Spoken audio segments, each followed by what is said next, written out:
Michigan basketball postgame live show. Michigan headed to the Sweet 16.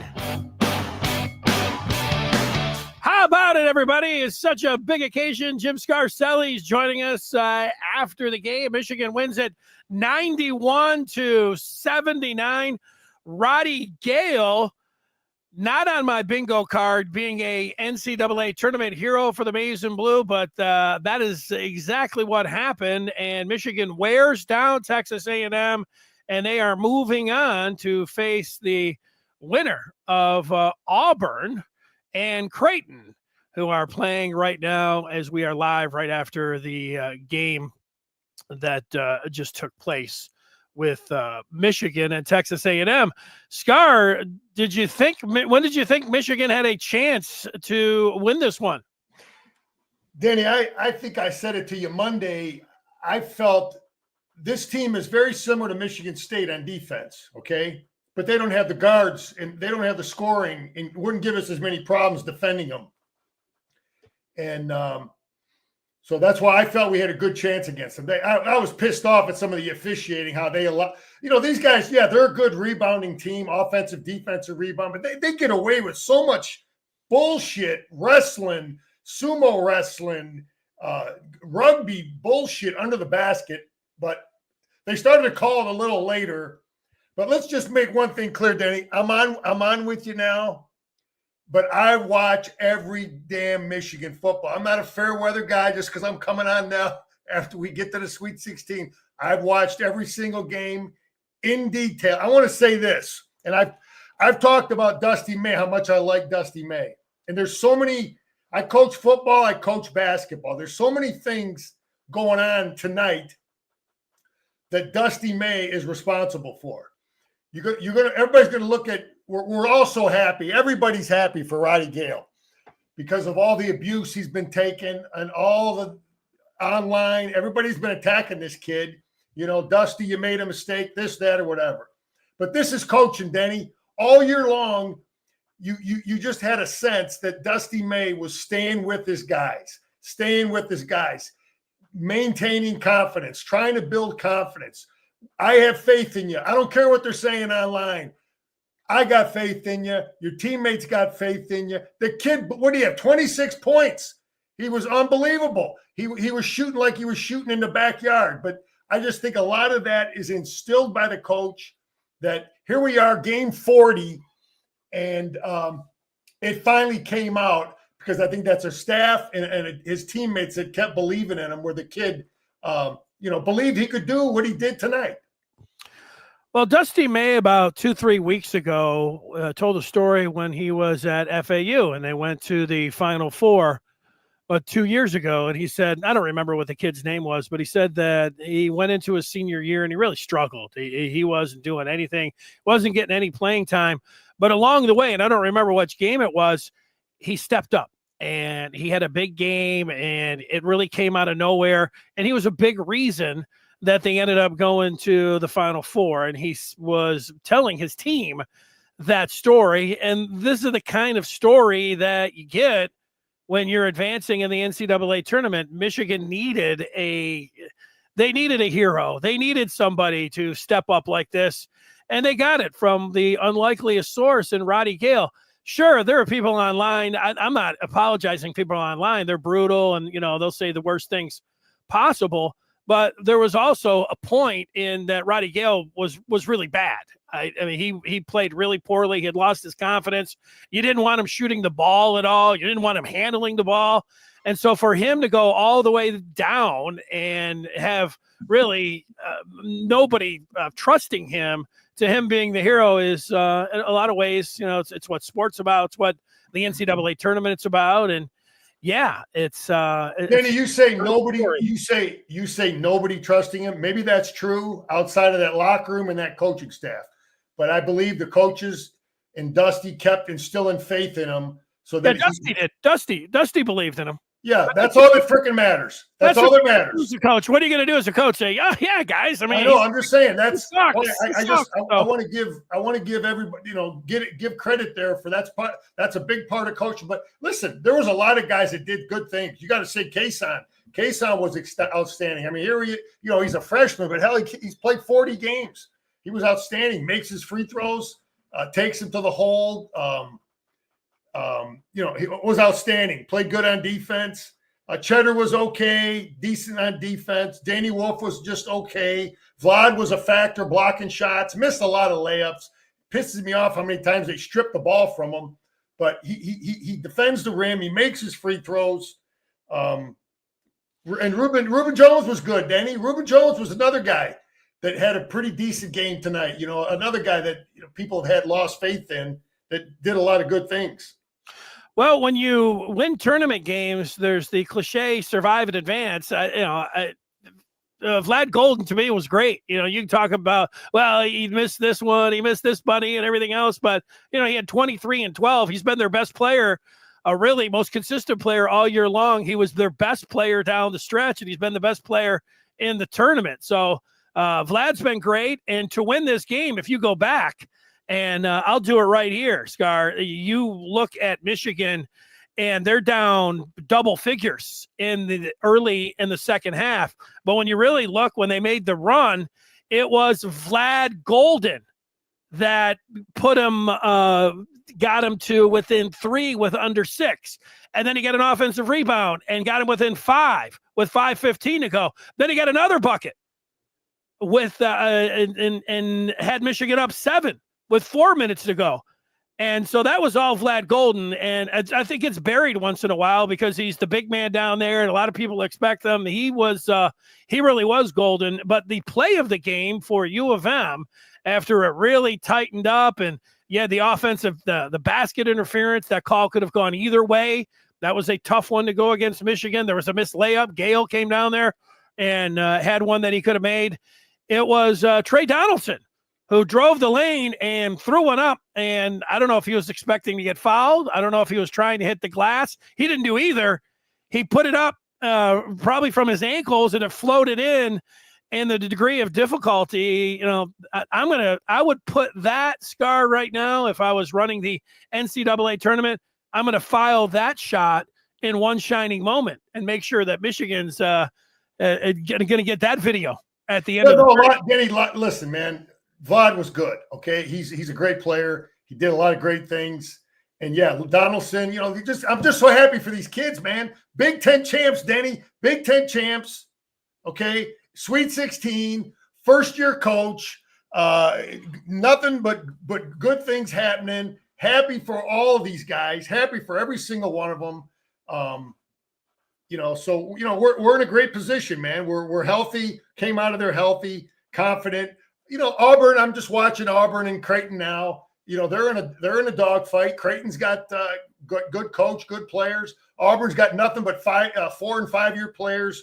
But we're very capable of beating anybody. To win the whole thing, man. We play smart. Turnovers though. What was the turnover number today, Denny? Probably not too much. No, they didn't really. They did a really good job in the turnover department. In fact, they were in single digits. They only had 4 in the first half and 9 for the game. So this was reminiscent of their game against Purdue. They played their best game of the year today, certainly in the second half. And that's when it's going to count. You could say, well, it was against Purdue that they played their best game. Okay. Or it was against, out in LA in their first 2 games in the new year. That's fine too. But under the circumstances, being a situation where you're down at the half and you're trying to get to the Sweet 16 and advance, that was their best game of the year. So the point you're making, credit across the board, and starting it out with Dusty May and going to Rody Gale and really going player for player almost there in the contributions. This has been a fantastic year. It was a banner year, them getting the tournament. That was a real notch in their belt. But it really, what happens is when you get one win, it validates that regular season that they were in the hunt until the end. It validates that they won the conference tournament. And then you get 2 wins, and it even validates it more. So, this season right here is moving into the territory of, if you don't want to, is close to great. I mean, very good. If you like to reserve the great stamp for, Final Fours or Elite Eight, that's fine. But fantastic season, very good. Credit all the way around. Michigan basketball, what a fabulous season that they had. And right now, everybody should be doing nothing but smiling. Yeah. Denny, I remember early in the year when we lost those 3 close non-league games. We lose to Arkansas close. We lose to Wake Forest close. And I don't know who the hell else. Anyway, I just, and Dusty even talked about it then. It's like, man, one way, somehow, some way, later on down the line, those games are going to help us out. And I think it has. Our guys have been in those situations so many times. They don't panic. And you don't want to lose games, but you want to be able to get guys prepared to handle the stress of those 1 possession games. And we've done a great job the last couple months of the year, these last 15, 20 games with those last possession games. But great point, Scar. And the amount of games is record worthy of mentioning how many games that they played under 4 points. And it might be a surprise. That's one of the surprises that if you would have said Michigan would have won, it wouldn't have been a huge shocker. They were just a slight underdog. But for them to win by double digits is pretty shocking. And they weren't, there was really, it got to a point, and it happens sometimes. Texas A&M, everything they had. And on the weekend that George Foreman dies, and he was famous a couple times for some rope-a-dopes in there, Michigan was in there. They were down, and they're in there, and then they just started, haymakers. Yeah, Danny, the average person probably didn't understand this or see it. Did you notice later in the game how easy it was for us to get it down to Vlad under the basket? We got a couple just lobs. Do you know why that was? What changed? Why couldn't we do it the other night? And what changed is Rody Gale was making shots. Reuben Jones was making shots. The whole defense was spread. You have to take a good look at it. When Rody Gale started making shots, now they had to defend the 3-point line, and they couldn't squeeze down on Vlad, and the entry pass is way easier. So it finally got back to what Dusty wanted, what he thought he was getting, what we thought we were getting all year, was when those guys can make shots, our inside game is going to be a lot better. It's going to be a lot easier to make those entry passes. So, Scar, we can sit here for an hour. Rody Gale, we mentioned it at the beginning, and you were talking about, oh, man, everybody was down on him. There was one point, and I don't remember which game it was, that he was 1 for 26 from downtown in 2025, and it didn't look like it was getting much better. It was shooting 25% from 3-point range. They were talking about it during the game. They're like, hey, and Reuben Jones, he's shooting 20% from, you got guys that shouldn't be shooting, you would say. You would almost think as a coach that maybe you tell the guys, hey, let's only, I don't know, how do you say it? Don't shoot. Yeah, but Danny, you got to, again, I coached a little bit of basketball. What is Dusty May going to do? What's he going to look at on that bench? Who's he going to put in the game? The freshman Pippen? Who's he going to put in the game? Yeah, he didn't have anybody.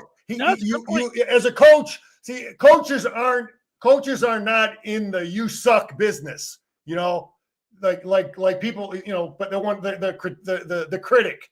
A coach has to figure out a way to get this guy's confidence back.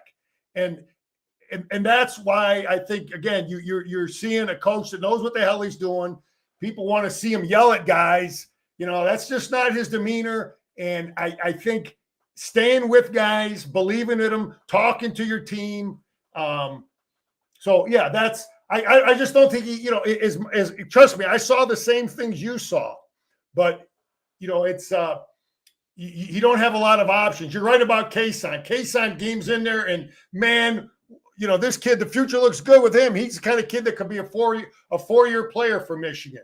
They don't win this game without Kason. He brings a lot of energy. He goes to the hole. He makes his free throws. He draws fouls. He got them in. He got us in the 1-and-1 real soon. Makes his free throws. Plays defense. Going to do nothing but get better. Hopefully, we'll have that kid, for a couple, for 4 years. But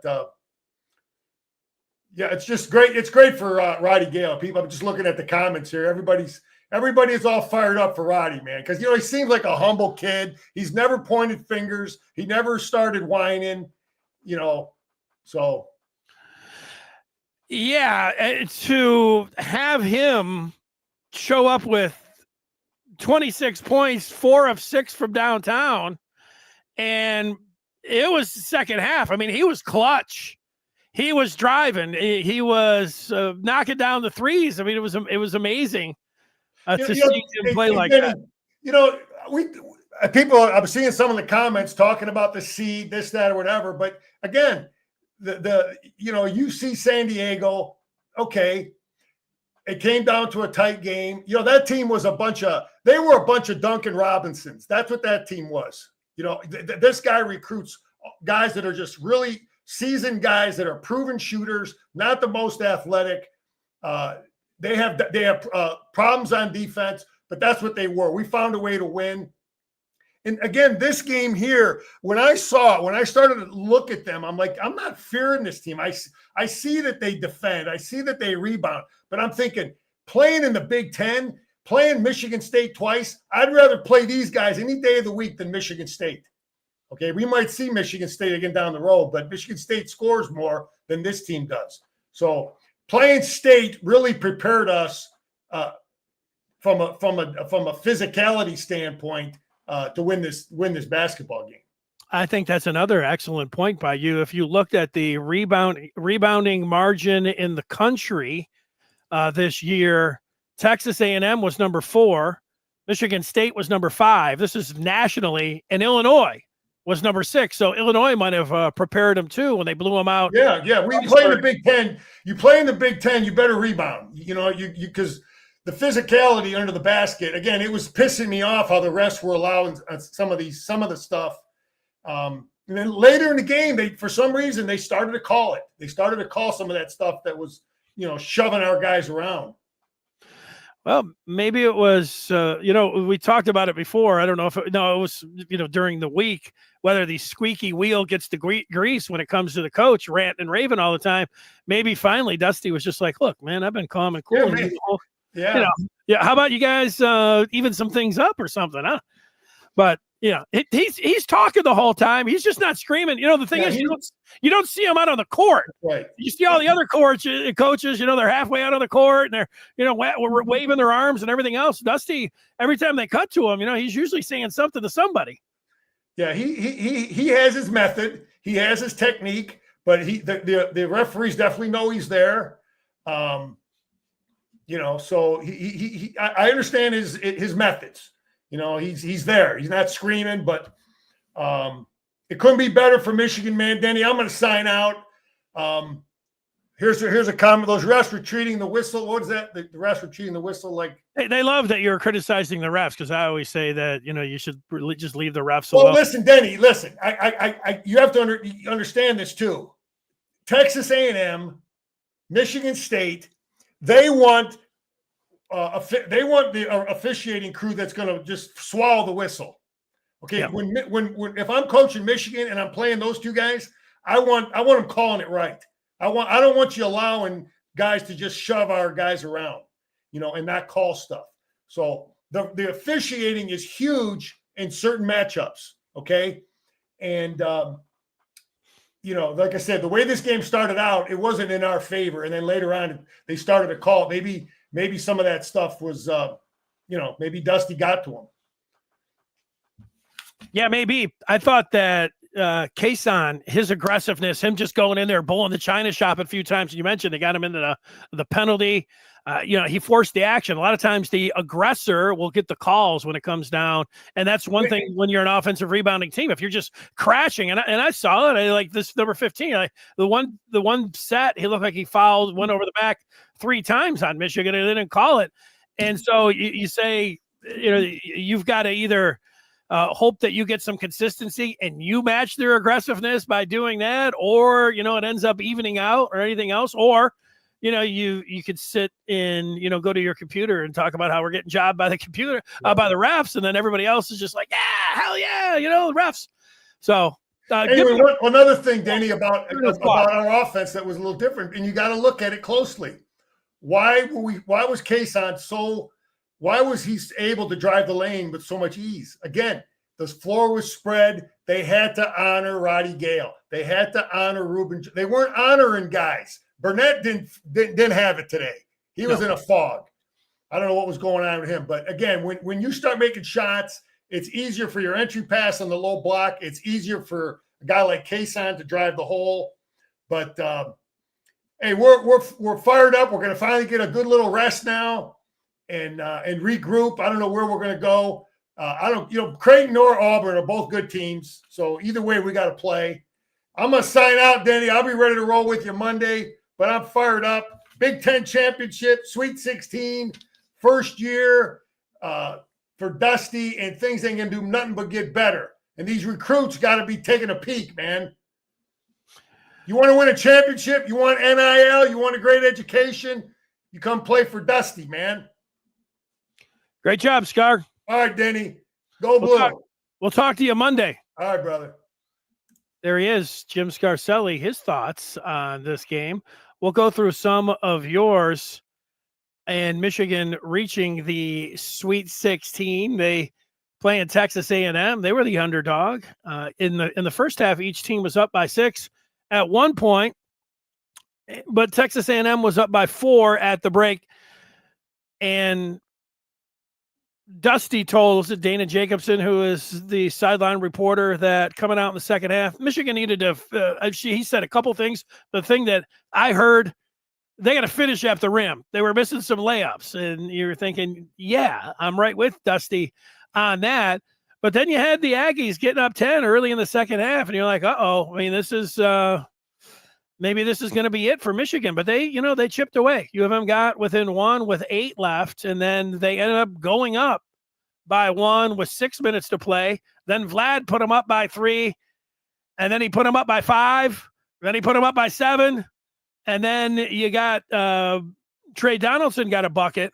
But really, you had the basket interference at 1:43 left, and Michigan's up by 5. It's a 3-point game. It's a one-possession game with 90 seconds to play. And that's when Trey hit his drive that he threw up from the left side in the lane that just rainbowed up, and he made it.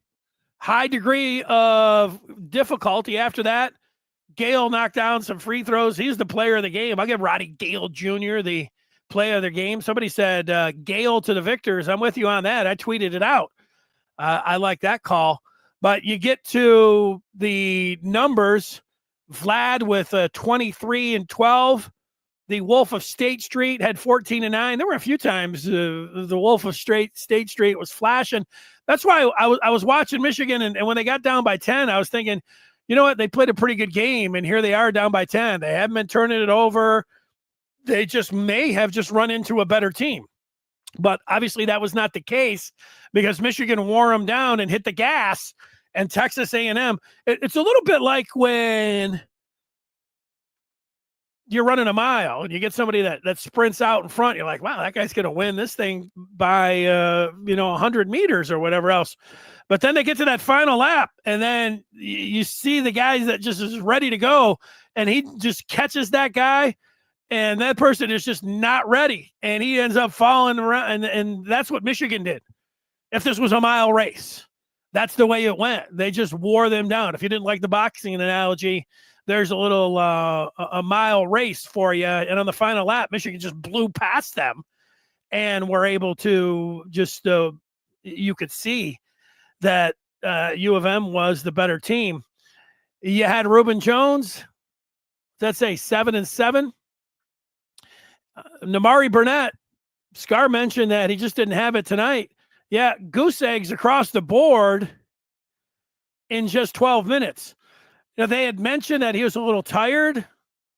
Reading the postgame comments from the game on Thursday night from Dusty on Damari Burnett, saying he didn't say gassed. I'm saying gas, but so a little bit down. So he's got a lot of rest there. I know there were some people talking about, hey, let's shake up the lineup.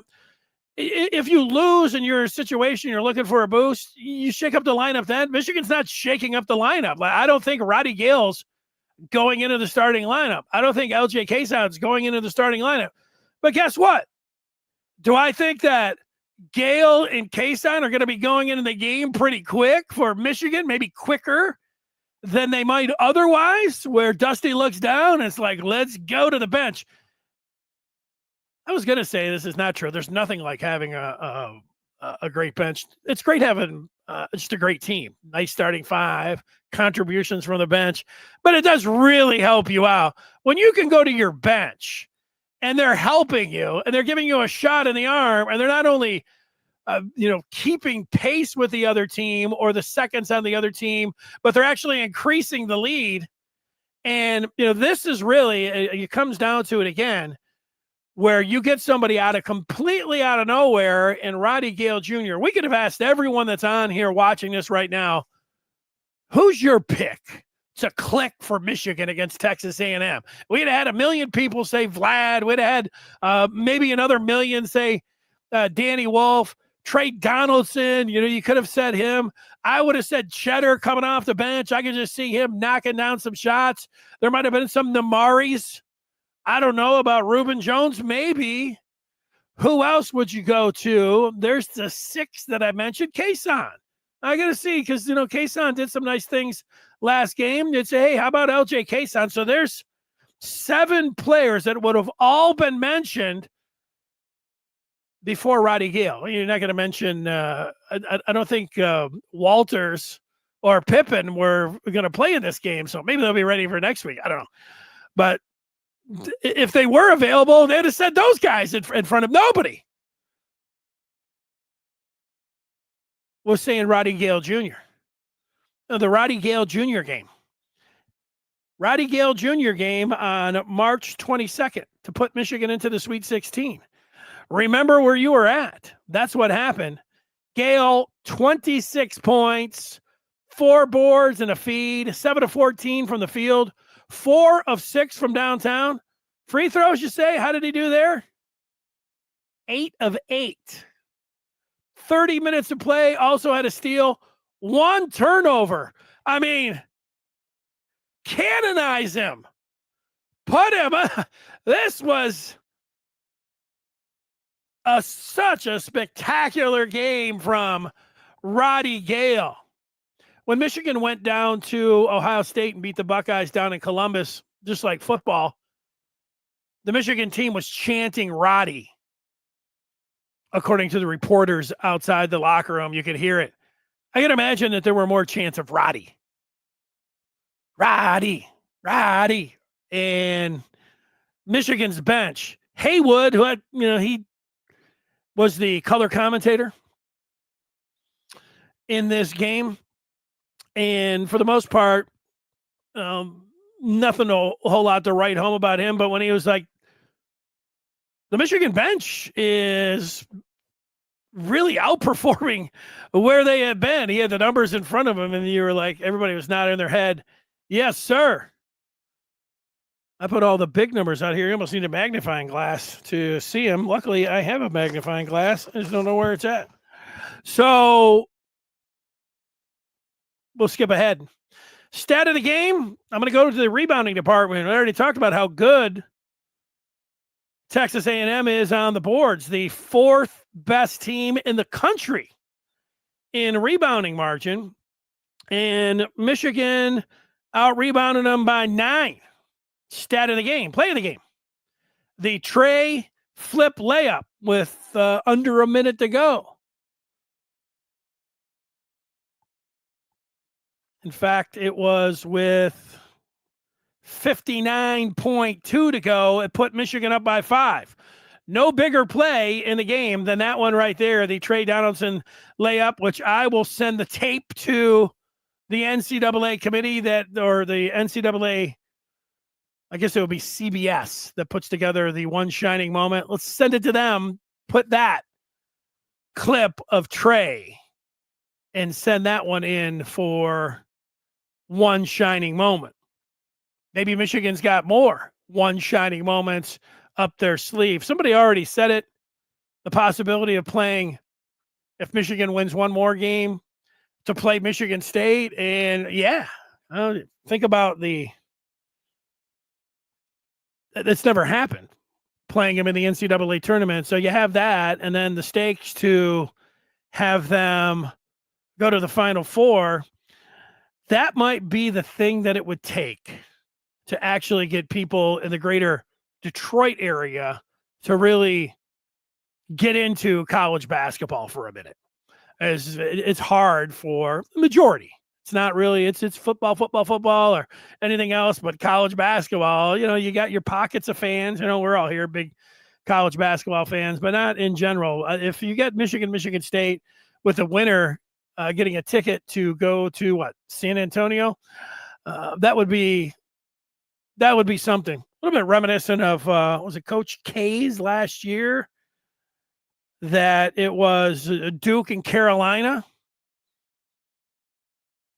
Michigan State. A little bit ahead of ourselves. Michigan's got Auburn to get to. Let's get to some of the feedback. I was blowing through a lot of it at the beginning, but there were a few key ones. This one might have been meant for me. I'm not sure. Ed said, I know you're glad they won, but why do you always pick against teams that you represent?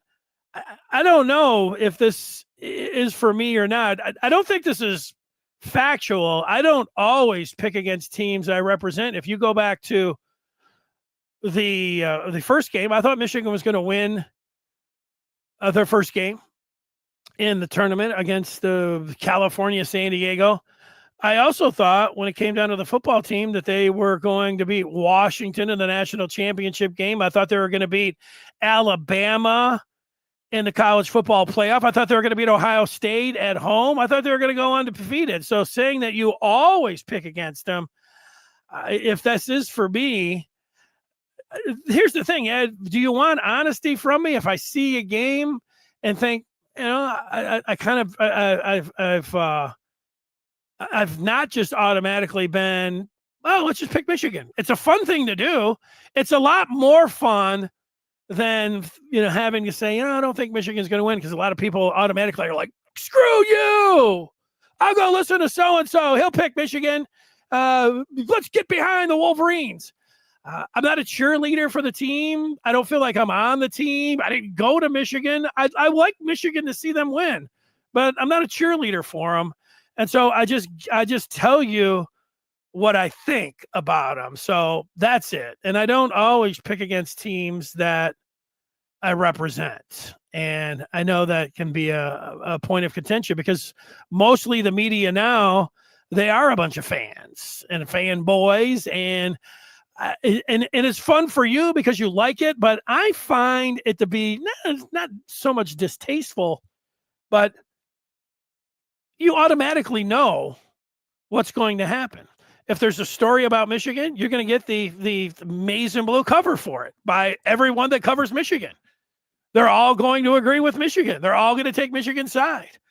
And so it takes practice to be able to look at something and to be able to give you a read on it. But that's okay. I'll continue to try to do it the way I do. And if you don't like it, then, I can't really do anything about that. So that's it when it comes down to that.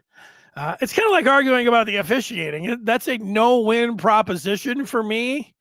As somebody that is, watches enough games. I will say this about the officials, that if you consume yourself with every call that you're getting jobbed, that, it's Michigan versus everyone, people have it in for Michigan. If you were on the team and were like that, and I was the coach, I would have to say, stop.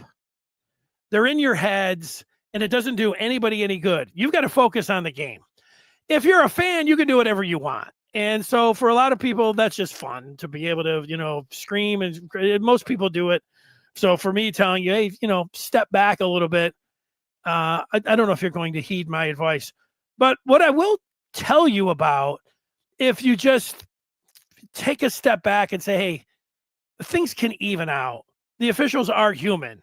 That if you don't get the calls in the first half, maybe you'll get them in the second half, like this particular game, or they even out over the course of the season. Did the refs F Michigan so much this year that it cost them where they're at right now? No, it didn't. It's not been the story of the year at all. But if you let it be, it stays top of mind for you. And for too many fans, complaining about every call is top of mind. Take a big breath. Understand what it's like actually to be out there, to either be a player or be an official, and just calm down about it a little bit.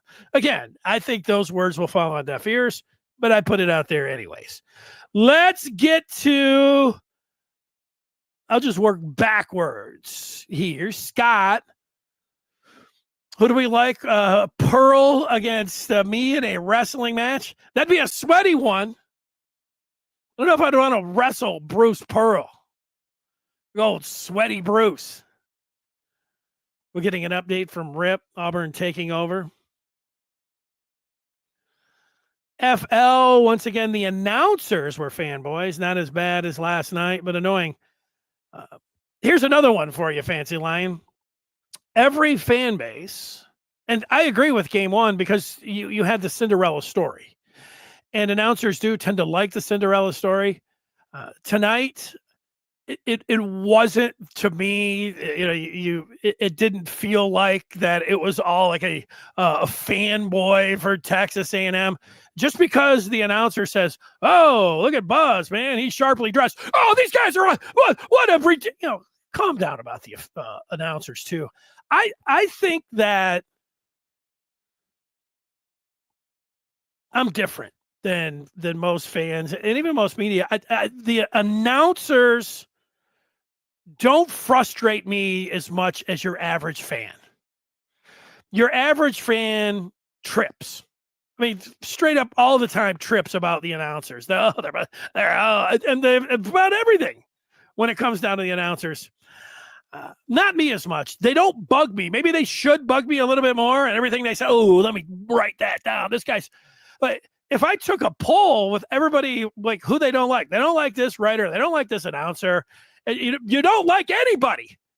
Is what it comes down. And you certainly don't like the officials. It is this fan us against everybody, and that's the way it is. So I get it. I try to accept it, but that's it.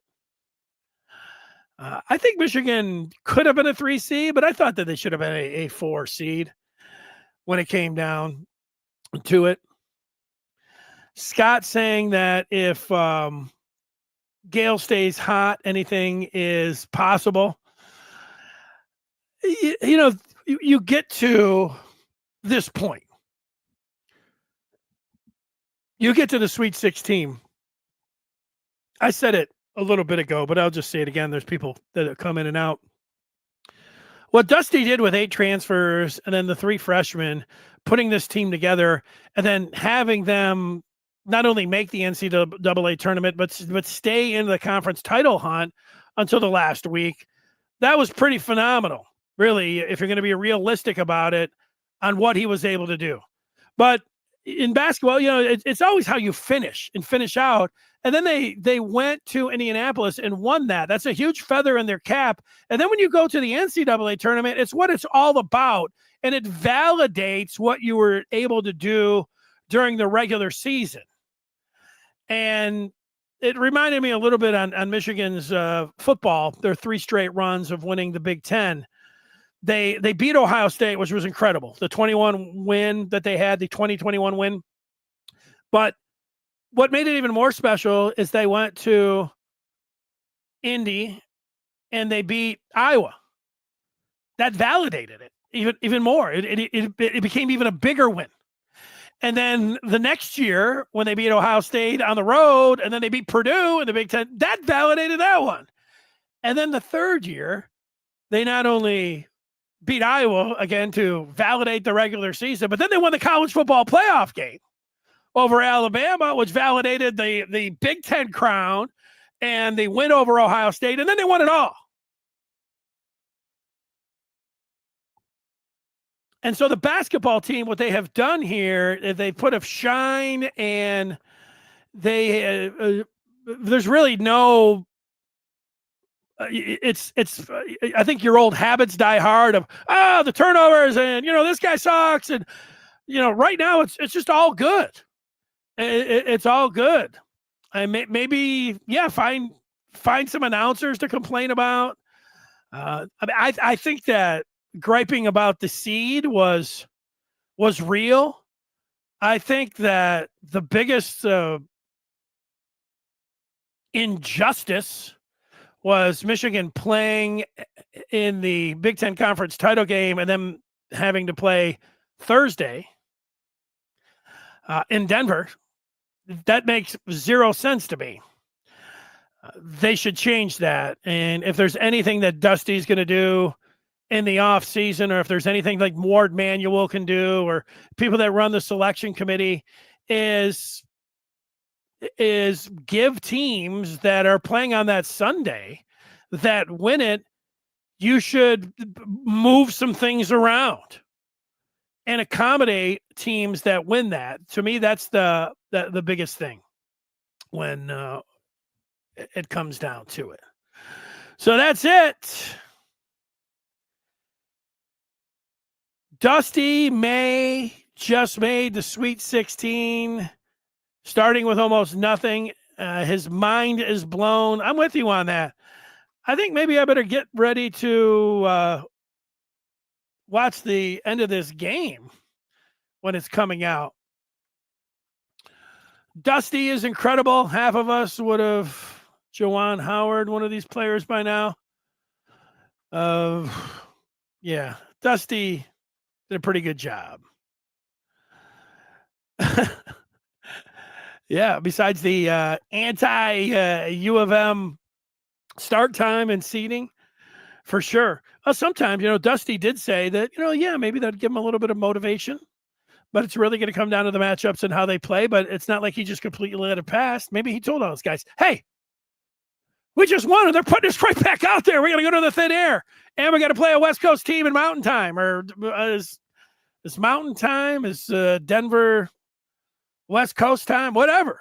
I mean, you're still playing a team that was more familiar for the Tritons or whatever they were called the other night. So I'm out of gas here. I'm going to watch some basketball, go eat some shrimp cocktail, and enjoy the rest of the night, and then all day watching basketball. Great job by Michigan and Dusty May, and really the whole team to get this far, to persevere, to be able to get themselves and continue on, get your team through the first weekend of the NCAA tournament.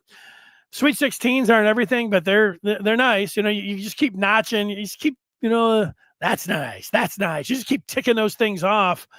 It's been a fantastic season.